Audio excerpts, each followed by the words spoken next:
Pakita namin sa inyo ngayon kung paano mag-apply ng NBI online hanggang sa makuha ito.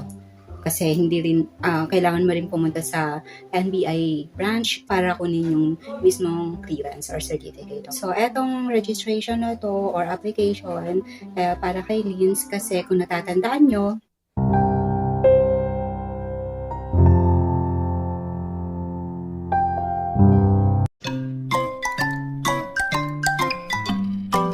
You're watching Jillian's. hello guys! Welcome to our channel or welcome back to our channel. Today is May 18, 2022, Wednesday. And for today's video, ipapakita ko sa inyo ngayon kung paano kumuha ng NBI clearance online. Kasi kung nanood kayo ng previous video namin, pinakita sa inyo ni Lins yung application journey niya sa 51 Talk. And one of the requirements there is NBI clearance. And since meron ng NBI si Lins before, so renewal na lang ang gagawin natin. So please keep on watching. So punta muna tayo sa clearance.nbi.gov.ph and ito yung makikita natin sa website. Kung meron na kayong account, NBI account, mag-sign in lang kayo. Kung wala, mag-register muna. So, eto na yung account ni Lins. I-blur ko na lang yung mga personal infos. Then, mag-apply kayo for clearance. Type nyo yung ID na ipapresent nyo. Government ID. So, passport yung pinresent namin dito. So, lagay nyo lang yung ID number nung ID na gagamitin nyo and press nyo yung agree. So, yan, may reminder sila. Your registration code or reference number will be provided after you select your payment option. Your reference number shall serve as your gate pass when you enter the NBI clearance processing area. To avoid inconvenience and long lines, please pay your NBI clearance fee using your reference number at the selected payment option. Then, click close. And then, tingnan muna natin yung NBI branch na pupuntahan after ng payment kasi pipick upin mo yung clearance din. So, lalabas ka pa rin. Kaso lang, hindi ka na maghihintay ng matagal. Hindi ka napipila ng matagal.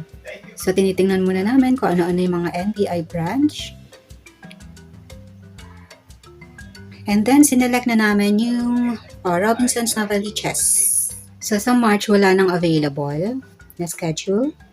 April, ayan na lang ang available.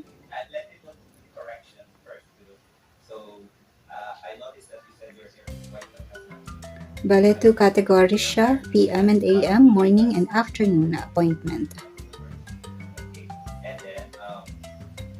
So, sa May, marami pa siyang available. May 5, Thursday ang napili namin schedule. So, GCash ang napili naming mode of payment. Ayan na siya. Proceed lang kayo after that. So, 130 ang babayaran plus additional 25 pesos for the e-payment service. Na ang napili namin schedule is May 5, so proceed to payment. So, bibigyan na kayo ng reference number or QR code for GCash payment, 155 ang total. I-accept nyo lang yan. And then, while paying the GCash, na-check ko rin yung details ni Lins. Okay naman. So, pending pa yung current transaction natin. Nandyan din yung previous transaction. Nakikita nyo dyan. So, while waiting for the status, so, chine-check ko pa rin yung details ni Lins. And, balik ulit tayo sa status of transaction. So, paid na yung current transaction natin. Kompleto na rin yung details.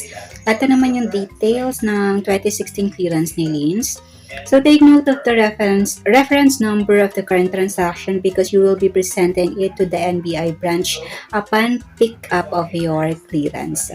Plus, yung government ID. At least 2 government IDs para sigurado. Okay? Good afternoon. So, papunta tayo na ngayon sa NBI sa Robinson's Fairview. Bale, ngayon kasi yung scheduled appointment. So, today is May 5. So, kung natatandaan nyo, nag-online payment kami, online transaction Ngayon, pipick upin na yung NBI Clearance ni Lins. Ayun. So, ang attire namin for today is Ilocos. Ayan. Yung nabili namin sa Ilocos. Couple shirt. Yung couple shirt, dalawa lang talaga yung binili namin. Same style. Ayan. 12 ang appointment namin, pero sabi naman ni Lins, according sa research niya, pwede namang lumampas sa oras or sa araw. So, tingnan na lang natin. Hopefully, hindi na mahaba ang pila at makuha namin agad yung clearance kasi sana nga for pick up na lang kasi kaya nga nag-online din para hindi na tumagal sa pila. So, at saka yun nga, mas mabilis ang transaction kasi nga yung mga payment at saka yung mga pag-fill out ng details ginawa na online. So, hopefully pick up na lang talaga to. Okay. So, ang haba pa rin pala ng pila dito. Nandito na kami sa mall, sa Robinsons. Sobra haba pa rin ang pila kahit nag-online ka na. Ito hanggang dun. Ayun. So, nakuha na namin guys yung NBI clearance ni Lins. Bale, mga 1 hour, More than 1 hour. Kasi 30 tayo sa park. 30 sa parking. Dumating tayo doon, 1, pumila na tayo. Nakuha ko yan, 1, pumila na tayo. Siguro mga 2:20 na release yan. Mga 1 hour and 20 minutes sa pila. Ang dami. Matagal din hindi porket online, pipick upin mo na lang talaga. Pero mabilis. Kasi meron siyang biometrics at saka biometrics saka yung ID. Yan yung ganyan, picture. Pero mabilis lang naman siya, kaso sobrang dami lang talaga ng tao. Kasi nakikita ko pagkatawag sa, kunwari ito, pagkatawag sa kanya, siguro pagka biometrics niya, print out agad kaso sobrang dami na. Okay guys, hopefully nakatulong itong video na to sa inyo, and if you like this video, please press the thumbs up button, and if you haven't subscribed yet, please do subscribe and hit the notification bell for more updates. And if you have any question or you want to share your ideas, please comment down below, and have a nice day.